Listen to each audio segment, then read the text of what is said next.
All right, got it. All right, let's begin. So thank you everyone for joining our AI speaker event today. My name is Henry, and with me is Hanchi. Yep, I am Hanchi. And well, before we start, I'm going to go over how the event is going to be structured.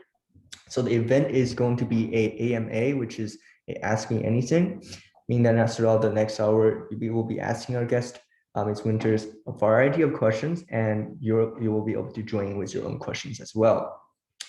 The questions should be about artificial intelligence, but other than that, you can be very broad. You can ask a lot of other questions as well. Anything about a career in AI or computer science, any other questions about innovations that are happening in the field. In order to ask a question, you can send your question in the chat. Now, since this event will be recorded and published, we will be able to relay your question to Ms. Winters for you. So if you're comfortable with being recorded, you can specify that in your message by adding an asterisk, and we will be able to ask you to unmute and you can ask your question for yourself. Otherwise, we will be able to ask the question for you. Thank you. Awesome. All right, now I'd like to introduce our guest today, Dahl Winters. So Mrs. Winters is the Chief Technology Officer at DeepScience. She earned her bachelor's degree in biology from Duke and a master's in ecology from UNC. She's also an expert in applying AI to help the world become more sustainable and environmentally friendly. Thank you for joining us. Thank you. Can everyone hear me okay? Perfect. So I thought that this would be an excellent time to just tell you all a little bit about my background and why I'm here to answer your questions today. I started off in AI back in 2011. I had almost minored in computer science. I then started a job at RTI International, Research Triangle Institute there in North Carolina. And I thought that it would be really cool to ride the wave of artificial intelligence that was occurring at the time. GPUs were just out. We were finally getting GPUs that were actually useful for doing machine and deep learning. And we started seeing software for organizing big data at the time. So Hadoop, Spark, and then the entire ecosystem kind of blossomed around then. So since then, we've seen artificial intelligence through a number of fields. And I was personally involved in geospatial analytics. I worked with satellite images and I took those satellite images and performed land cover classification using deep learning algorithms. TensorFlow, early on there was, before TensorFlow even really became big, there was Caffe, and so I used that. Then there was PyTorch. I started learning that as well. But basically, the speed of technology is just light. It's really a light speed today. It's impossible to know everything in AI. So I can give you a bit of a spotlight on my section of AI and kind of give you a little bit of direction into what fields incorporate AI and how to use those technologies. So what I hope I will be able to do for you today is just to give you some insight on one particular route through AI, but you will carve your own route. Especially in the fields of sustainability and especially in helping with climate change. There's a lot you can do with artificial intelligence, from utilizing big data with satellite images all the way to doing sentiment analysis or recommendation engines or using transformers to identify summaries of literature, of scientific articles. There's a lot of stuff you can do. So any and all questions you now have about a little less than an hour. So I'll let you guys fire away and definitely let me know how I can help. So yeah, I wanted to begin actually by asking you a little bit more about the specific applications of AI in sustainability, because you listed off a few right there at the end. Can you tell us a little bit more about those? Because I think it might not be immediately clear how AI can have an impact in this field. Yeah, so in artificial intelligence, you have machine learning, and then a subset of that is deep learning. Anything that you can apply statistics to, you can go deeper and use machine learning to understand how that data works. You can make predictive models of what happens within the soil or the atmosphere or the oceans. So one thing that's really important nowadays is, how do you deal with the carbon in the atmosphere? How do you pull that down and use it within carbon removal, making products from that carbon, or just sequestering it and burying it for a long geologic time? Basically, you need to model how those how the fluxes actually occur. And then you need to find, there's a lot of sensor data that's taken of humidity conditions on agricultural farms, soil carbon that's on those farms, the amount of soil and flux of CO2 that occurs into the atmosphere. And then of course you have forests, which take up a lot of CO2, and those forests take time to grow.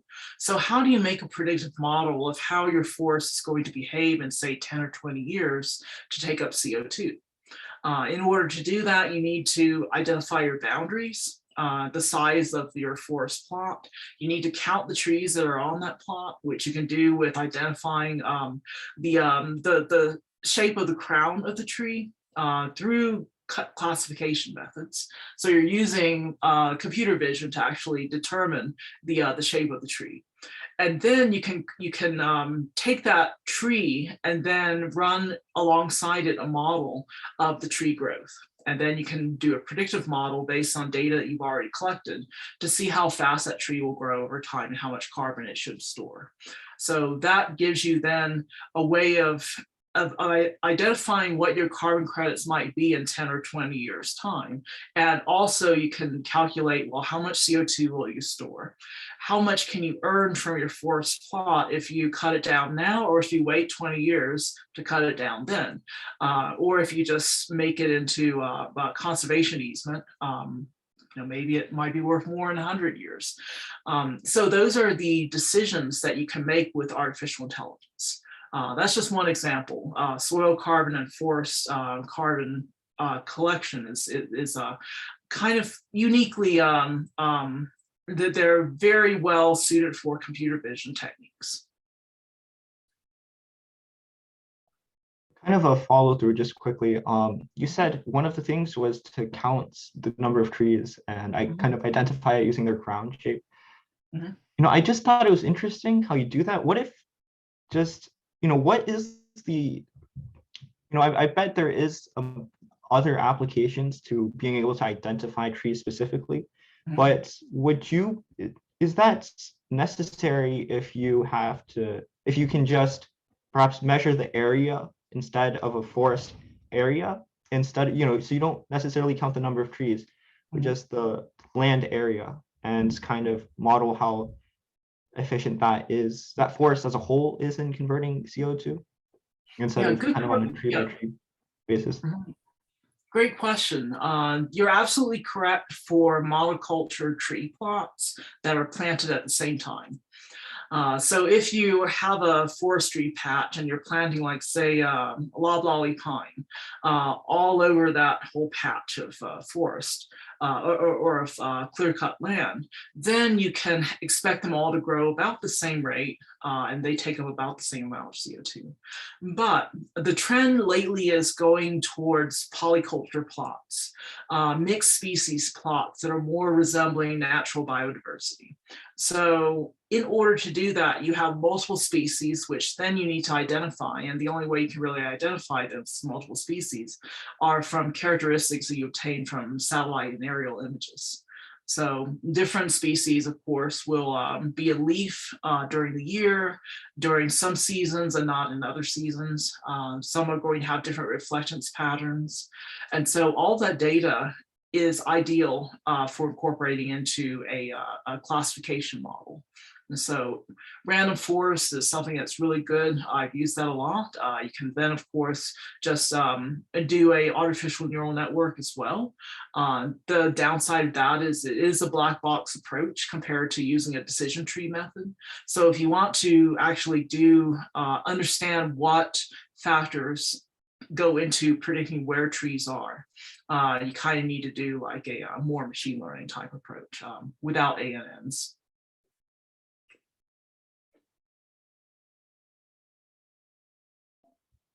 For another question, I was wondering, since you talked about basically trees and imaging, that's like basically applying sustainability with AI.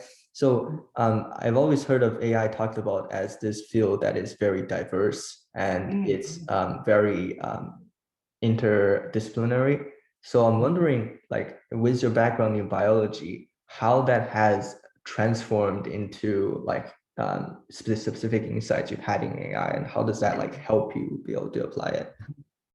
Oh, very great question. So my biology background, of course, in biology, you have to take chemistry. And so I kind of went down the biology chemistry pathway a little bit during my time at Duke University. One of the things that I thought was really valuable in combining those skills with AI is the ability to use artificial intelligence for things like catalyst and just molecular discovery in general. One of the great things you can do with artificial intelligence is finding new molecules that will fit within a certain set of criteria. So for example, if you want to find a catalyst that's going to absorb or allow the conversion of CO2 into some other material, ethylene or ethanol or ethylene for fuels or for plastics, or if you want to just break that CO2 down into its raw constituents, carbon and oxygen. It takes a lot of energy, so what you need is an enzyme or some kind of catalyst to lower the energy hill in order to make your potential energy lower that you have to overcome to actually break down CO2 into its constituents. So there's enzymes like carbonic anhydrase. There's companies right now that are making better versions of those using AI. So this is actually something that's very, very much it's a core use of artificial intelligence. Biopharma, big industry. You have drug discovery that's using the same kinds of software in order to find new candidates for treatments of various diseases. So sustainability is very much a great target for molecular discovery.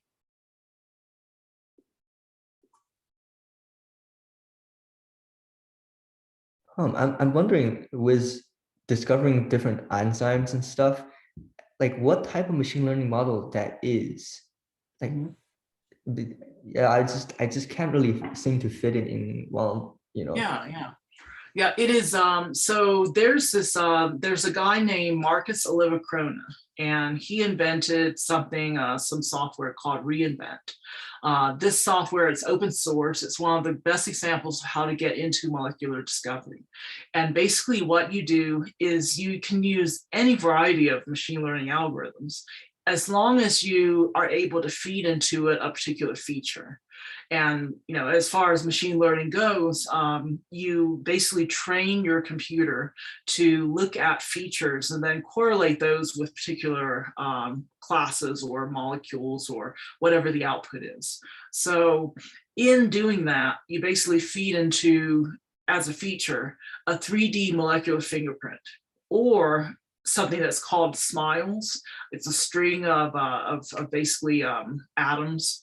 Like sugar is CO something else, and there's like a lot of different numbers that go into that string.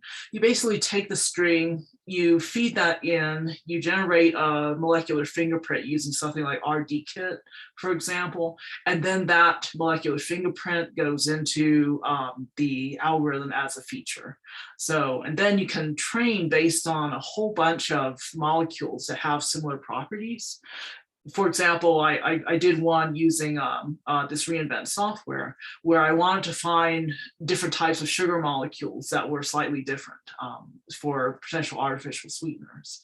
And while not exactly like a catalyst for sustainability, it is something that it was a very simple exercise to come up with like all the different sweetener molecules of sucralose, sucrose, fructose, galactose, glucose, and then from that you can evolve new molecules and test out those molecules in terms of sweetness.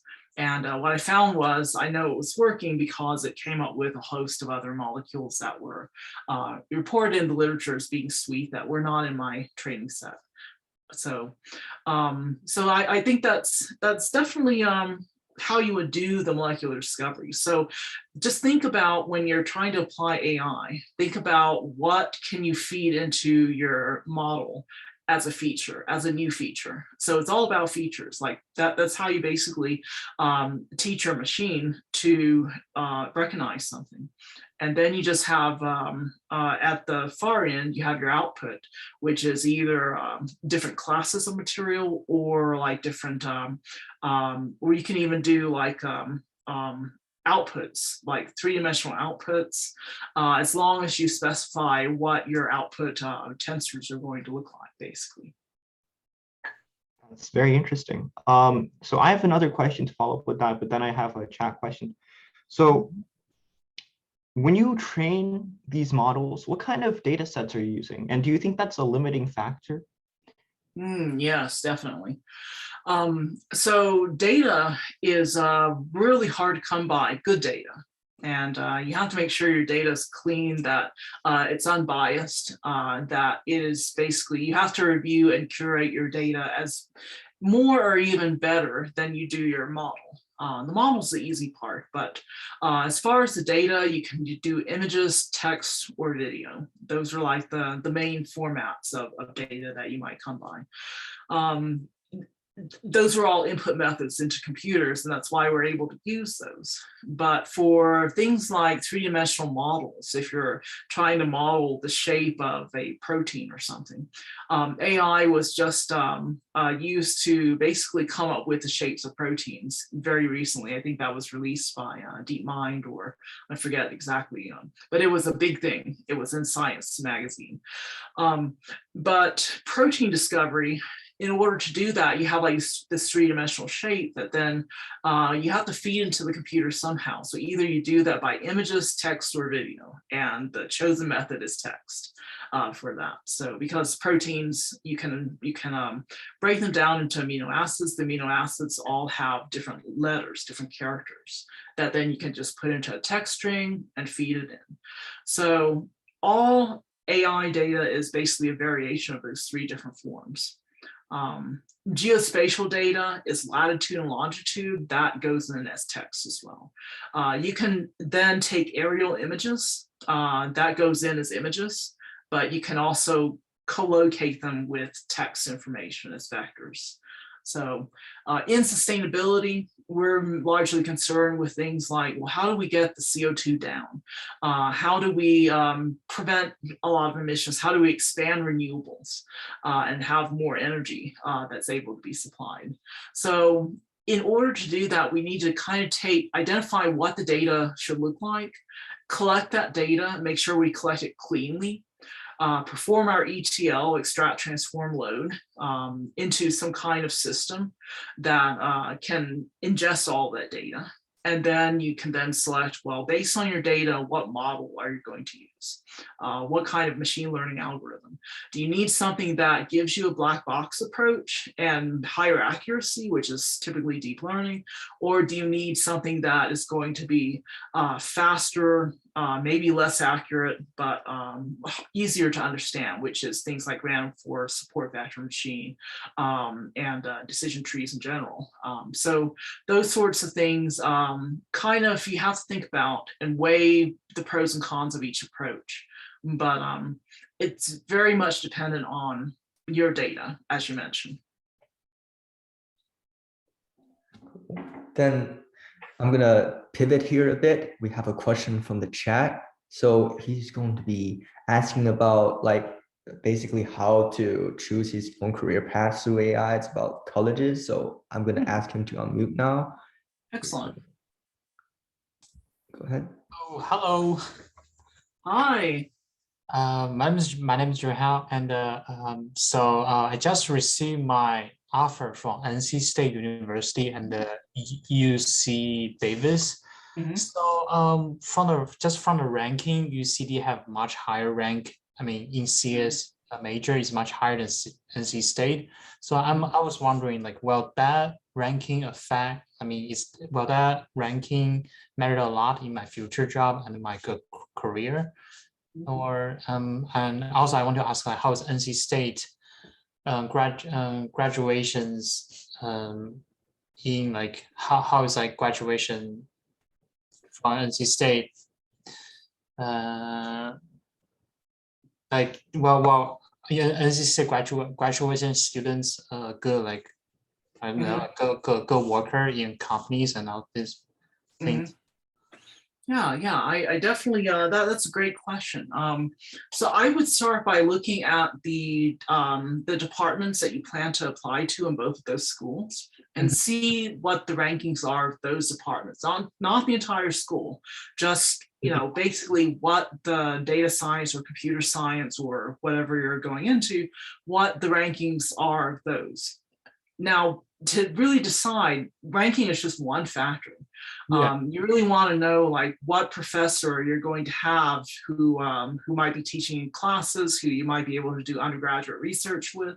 Do they have time, or are they busy doing their own research so they won't have time to devote to your education?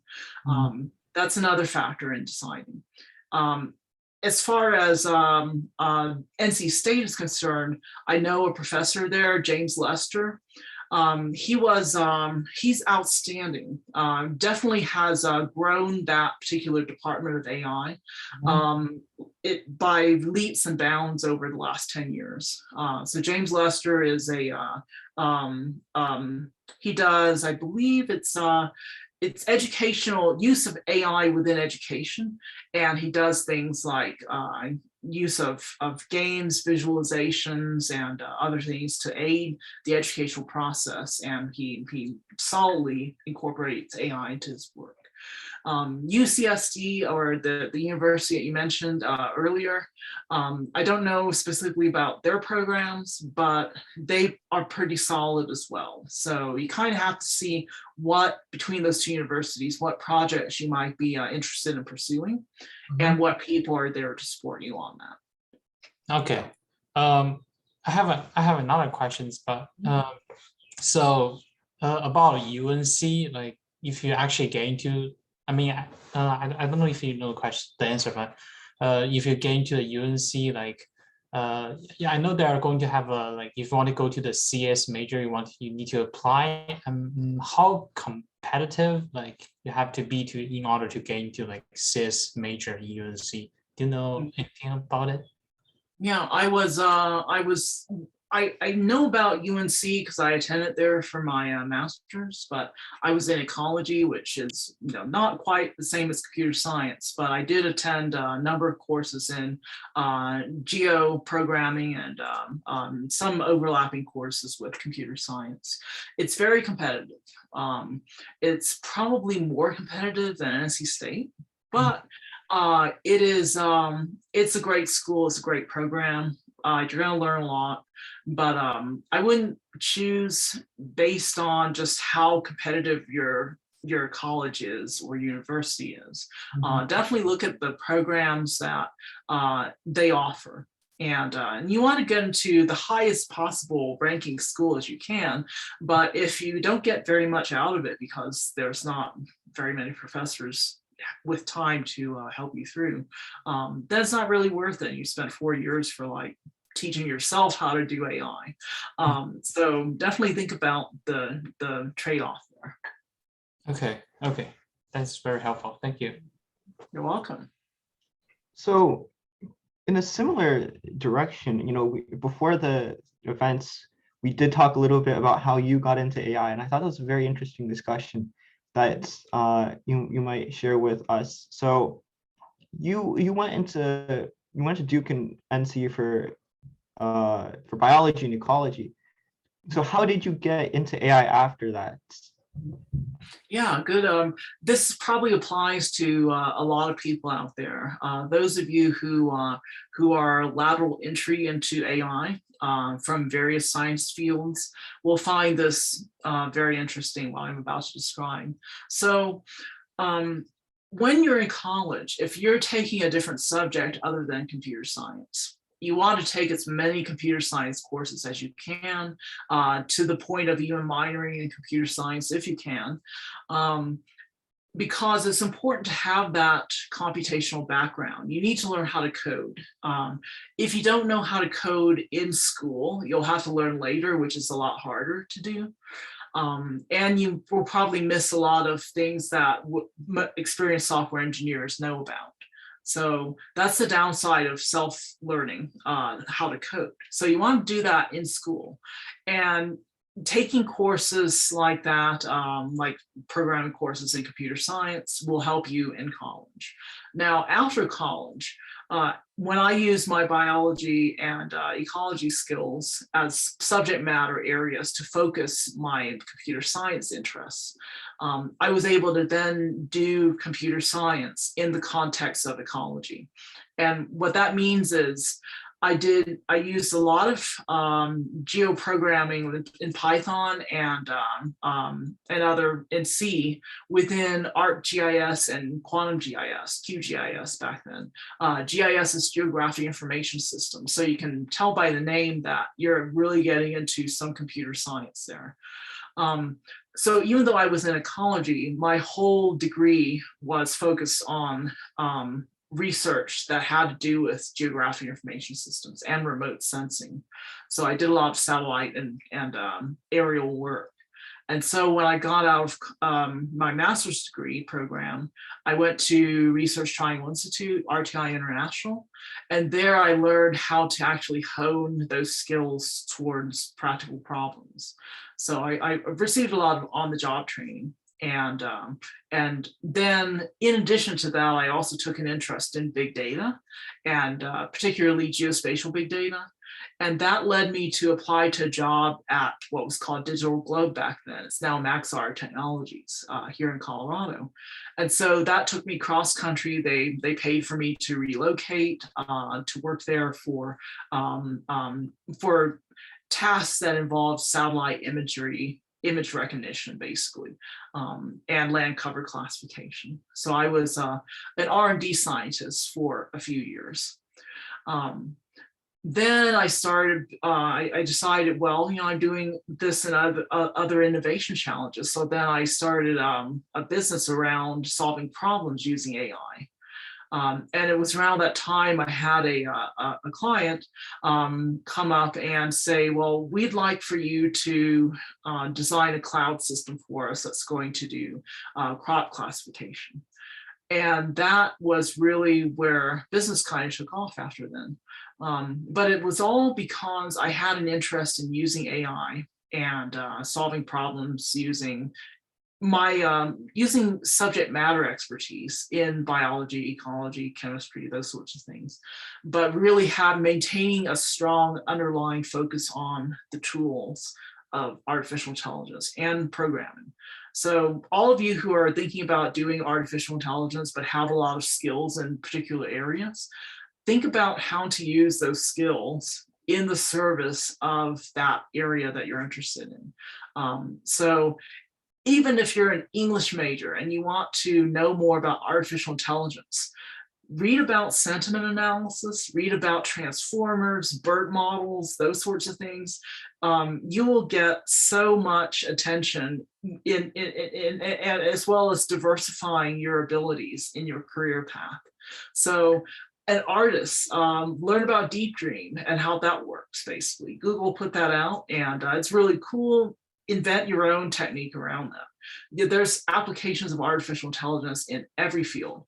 And my particular path is within sustainability and climate change, because I know that we have a problem that we need to solve. It's global, it's massive. And the only way to solve it is really through a combination of tools and getting people on board. basically, because we're all people who are emitting. We need to kind of tweak our emissions, lower them quite a bit, and AI is one of the tools that we can use to do that. So you went into AI after focusing more on ecology. So after focusing on your application, the area where you're applying it, and then you kind of went into AI and brought that into your subject. Mhm. But I think some of us, including me, are going to college with a focus in AI. So like I plan to major in computer science and concentrate in AI at schools that have that. So do you think it's necessary to kind of learn AI understanding with a understanding that you have to find a field that you want to apply it in? So you have to also find, kind of major or minor in another field like finance or something that in the future you can apply AI in? Or do you think it could be as effective to just learn AI, get a really good understanding of deep learning, and then once you have that, it's basically a versatile tool that you can apply in any field. So you don't really need specific subject matter knowledge in those fields that you apply the AI in. Mhm. Yeah, I think that you're free to do both, and there's definite advantages to getting a deeper dive into AI, and then just applying AI within the field of AI. So, for example, Yamakun, Andrew Ng, all the big Yoshua Bengio, all the big people who are in AI, they don't really have another field that they develop their ideas in. They are core, like really deep into artificial intelligence and developing new techniques to help that field grow. Now, so you don't have to actually have an application area for AI, but it really helps if you think about if you're more of a generalist mindset and you want to pursue other areas as well, you have another area that you're really interested in, it can help to have a subject area that you can focus on. And especially when graduate school gets kind of tough, and then you're like, well, I've been working on this thing for like 10 years, and I'm here doing this degree, and degree is taking like 4 years, and it's like really hard. If you have another subject, you can kind of do you can take your time and work on that, and you have a break. But if you've only focused on one thing for the whole time that you've been in graduate school, college, and then graduate school, and before then, and it doesn't work out, for whatever reason, maybe you're something happens, goodness forbid, and you have a family or an accident or something, it doesn't work out. Having that extra padding of knowledge can be helpful, but it's not necessary. It's entirely the great thing about being in the free world is that you have the freedom to make your own decisions. And really, people think that, well, just because you need to get into a good school to get a good job, to get a good house, to get a good, family and everything else. But really, we all have choices to make, and we just have to do the best we can, and make sure you enjoy what you do. That's the most important thing. I really enjoy what I do.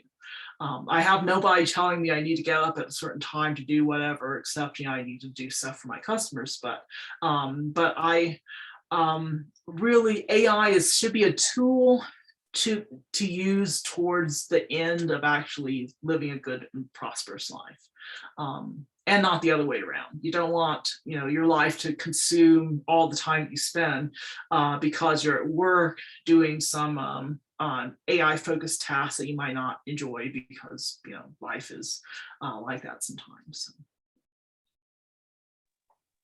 Cool.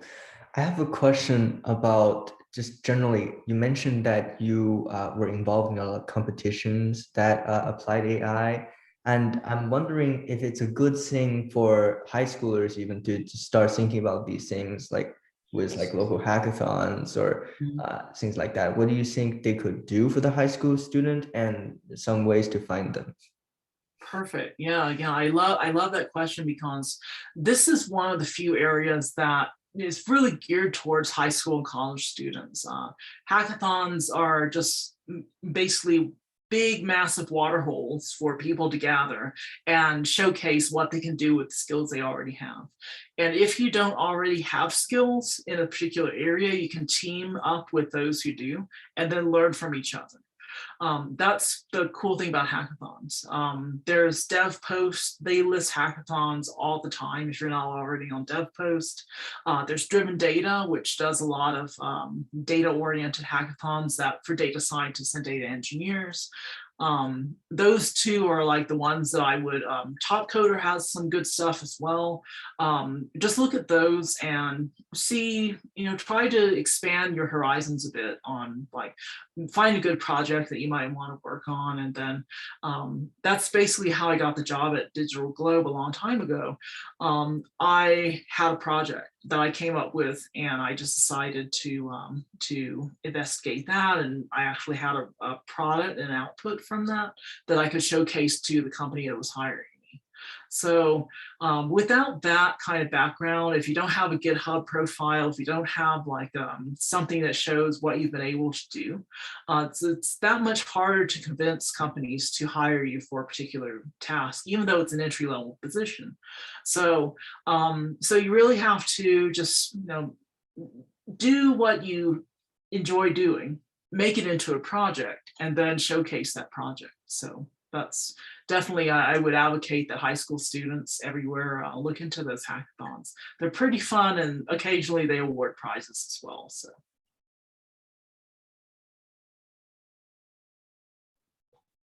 Can you tell us a little bit more about what DeepScience does? The kind, the kinds of technology that you make and models that you work with, as well as kind of the impact, the real world impact that you are having with AI. Yeah. So DeepScience, we were founded in 2015. We have 3 different tracks of focus that we have.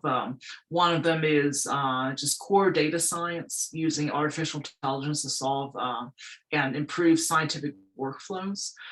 So basically that's data science for science. We also have open innovation, which occasionally uses some AI tools as well, but that is mostly geared towards our work that we're actually doing on biomaterials for implantable devices.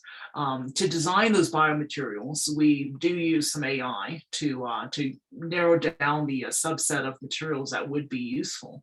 And then we also use computers to model the chemistry, as well as to figure out like how thin the membranes have to be for various applications to allow diffusion through and such. So that's open innovation, data science. And then the last thing, which is most recent, is the carbon removal, that we've designed a sorbent that actually takes CO2 out of the air. We're working on characterizing that to see if it's going to be worthwhile or very useful. But we think that just modeling how basically the process and the flow pattern of the CO2 through a device, that can use some pretty advanced modeling as well. But basically our main tools are, we use deep learning for any kind of geospatial big data work that we do. We use cloud resources, and we also have some in-house resources.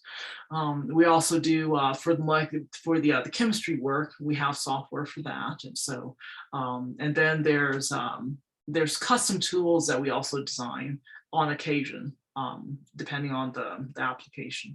So plant counting, crop counting, tree counting, those are all very easy. Identifying species is a little bit more difficult, requires more data.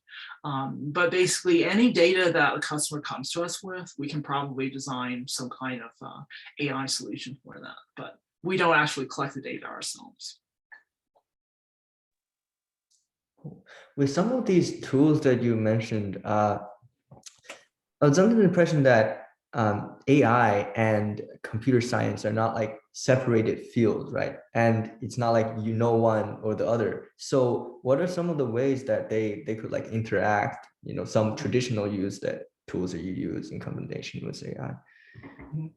Yeah, I see AI. AI is definitely it's a subset of a computer science field, but AI, there's like core programming, and then there's what you do with those programming tools. So like web development, for example, you wouldn't consider that AI, but you can run machine learning applications using TensorFlow JS. So it's definitely a blend of what you would do with computers for the web, for the internet, utilizing AI. So that's one area of overlap. I would say that for additional areas, there's computer engineering that is not quite computer science. It's the hardware component of making computers. You need to process, optimize how you're actually going to make those chips. Right now, we have a massive chip shortage worldwide, and we have a rare earth metals shortage everywhere as well. How do we actually streamline those processes such that we use the least amount of materials to produce the most product? Recycling those materials and such. Those would be things that fall under computer engineering potentially and could have AI solutions. And I'd also count those under sustainability as well, because if we're not able to produce chips for our cars or computers, maybe the next iPhone might be your last. Hopefully not, but you definitely want to ensure that everything flows smoothly, the economy runs and everything. So we don't want the next iPhone or Android to be your last. Mostly, definitely not. Do you think, so in AI, I think there's been a few moments that have really pushed the, it's not gradualism, it's punctuated equilibrium, big leaps, I would say. Yes. And I think at the beginning of this seminar, you talked about GPUs, how when they first came out, they unlocked a lot of AI because of their sheer compute power. It is much more efficient to train models on GPUs than CPUs. So in kind of AI and sustainability, or just AI in general, what do you think are some bottlenecks that still exist that could become, once cracked, could lead to big jumps in the field? Yeah, the biggest one, I'd have to say the biggest one, especially in AI and sustainability, is the efficiency of the compute that's used for AI.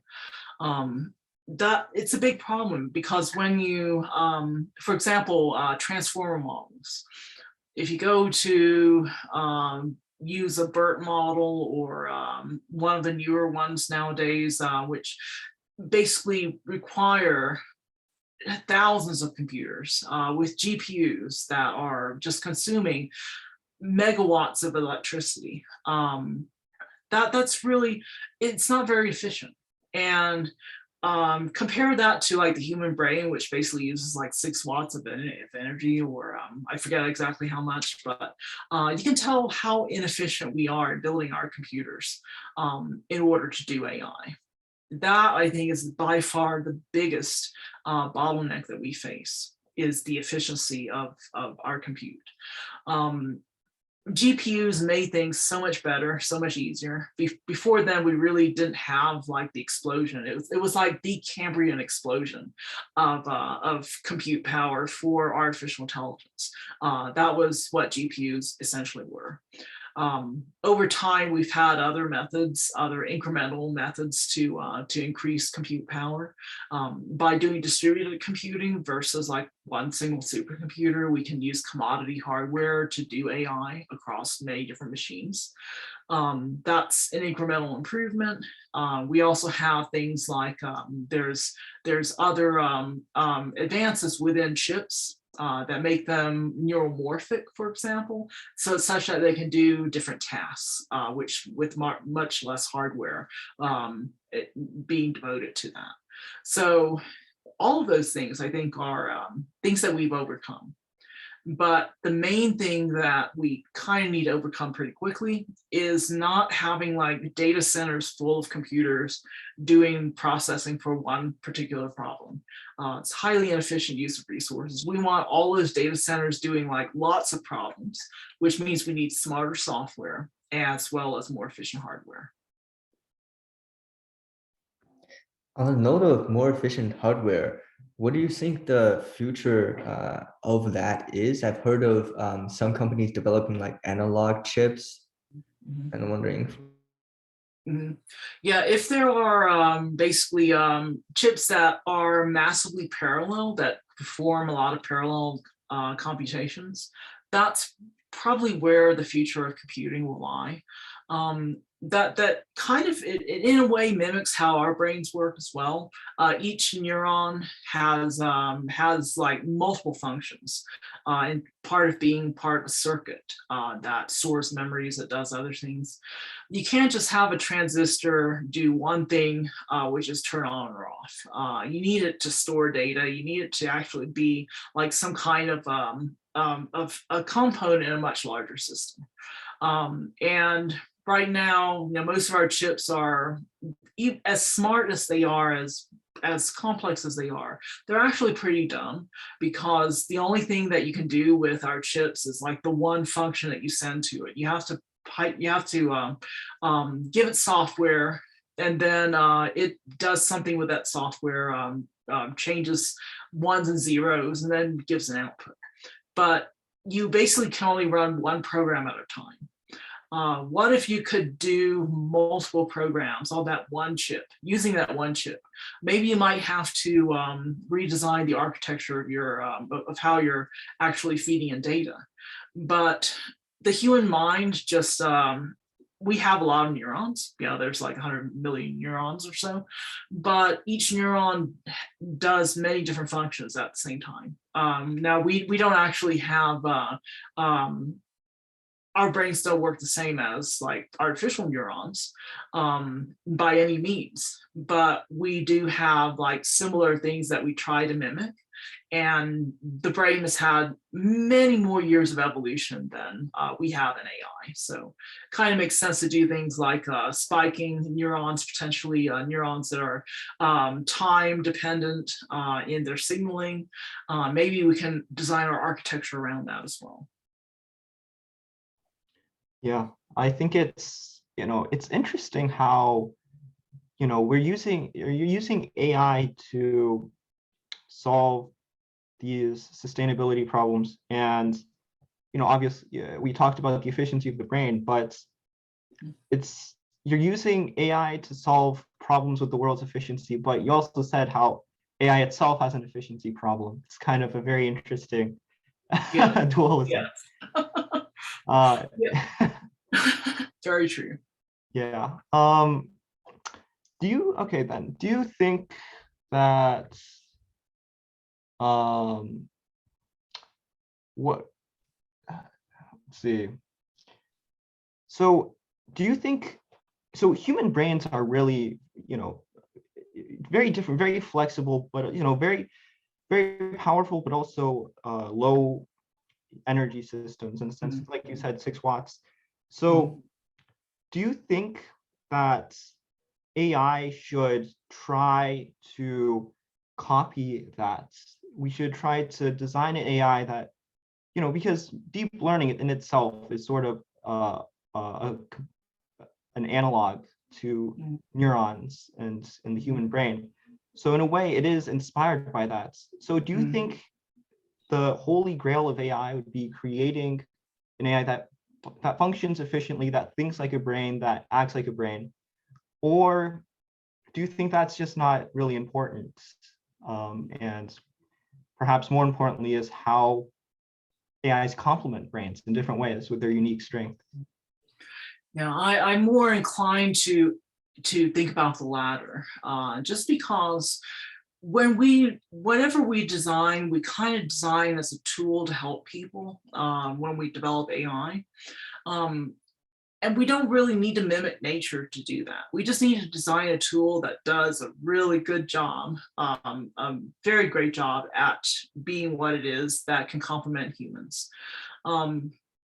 With that said, I don't think that that precludes doing tasks like trying to make machines smarter. I think that definitely that's another track that you can go down in your AI careers. That is, we've developed convolutional neural networks from actually looking at how the visual system works in humans. That kind of inspired the direction, and we found out that yes, there are like these little layers that act as the layers in deep neural networks as well, that pipe in information and pool them and do other things. But we don't necessarily have to be relegated to just one architecture. I bet in octopuses, within like sea creatures and insects, for example, that have to deal with complex situations with very minimal brain power, we can find some good other analogs to strengthen our AI capabilities, other than trying to mimic the human brain. I think there's a lot to be said for like Caenorhabditis elegans, a worm. It was basically, it's a flatworm that has had all of its neurons modeled, and you can basically show how it takes 12 neurons and actually makes a reflex pattern. Very, very efficient use of 12 neurons. I forget the researcher who did this, but it's stuck in my mind, like how that is like the example of what we want to do with AI. We want to basically retrain that 12 neuron set to navigate a car, for example, which has actually been done. A toy car has actually been steered with 12 neurons. Imagine what you could do with a self-driving car and like say 1,000 neurons if you had a similar architecture. My thing is, we do not need to have like 10,000 computers chugging away at some problem. We could probably do it for like 10 computers smartly working to solve that same problem, and then be more sustainable as well as while we're there. You talked about like a lot of different types of AI, and I mean, sometimes even the goal isn't the same anymore. Sometimes it's trying to mimic the human brain. Sometimes it's just to do a particular task more efficiently. So do you think that in the future, AI is just going to be split into a lot of different fields that are going to be separated? Or do you think there's something central about like what AI is that would make them sort of stick together? Yeah, I would say speciation occurs all the time. We take one species, we make like lots of different species from that one. That's kind of where AI is right now. We have this tool, artificial intelligence. Intelligence is really broad. There's many different ways of describing intelligence. We're trying to create an artificial version of intelligence. It's probably necessarily going to go in many different paths, but all of those paths will be united by a few common concepts that you'll learn in college and graduate school. Learning to code is definitely how you can converse between all those fields. So yeah, there's definitely something to be said by having a core area of AI knowledge. But people are going to apply it to so many different fields. You will have many different paths to choose from. So I think it's about time to wrap it up, but thinking about the future, what excites you about AI the most? I think the people on this call really excite me. I have not seen all of your faces. I don't know exactly who you are. I see one person I know on this call, but I am really excited by the potential that you guys have, and you gals, to work in the field of AI to make the next generation of developments. Because people think about AI as being something that takes away jobs, takes away, people's ability to hold on to their data and data privacy issues and such. But I actually see AI as an opportunity to strengthen our ability to have better jobs, to be smarter at those jobs, and to practice ways of like anonymizing our data such that we have more privacy in the future. There is definitely a lot to be said by having so many smart people on this call. And I'm just privileged to be able to speak to you guys. And hopefully some of you, all of you, since you're all on SAILea and you're all interested on about AI, will take that career path and explore it a little further. And I'll be here if you guys want to reach out, ask me questions later, connect with me on LinkedIn. I'm sure that when we wrap it up, you guys can give me give out contact information for me and such, and we can continue. Indeed. All right. Well, thank you so much, Mrs. Winters, for joining us. It really has been a great time, and I appreciate you spending an hour with us. So yeah, like you said, if anyone has any more questions to ask, you can. I will be giving out Mrs. Winters' contact information, so you guys can contact her and send her any of your questions. So with that, thank you everyone for joining, and I hope everyone has a great weekend. Thank you. All right. Thank you.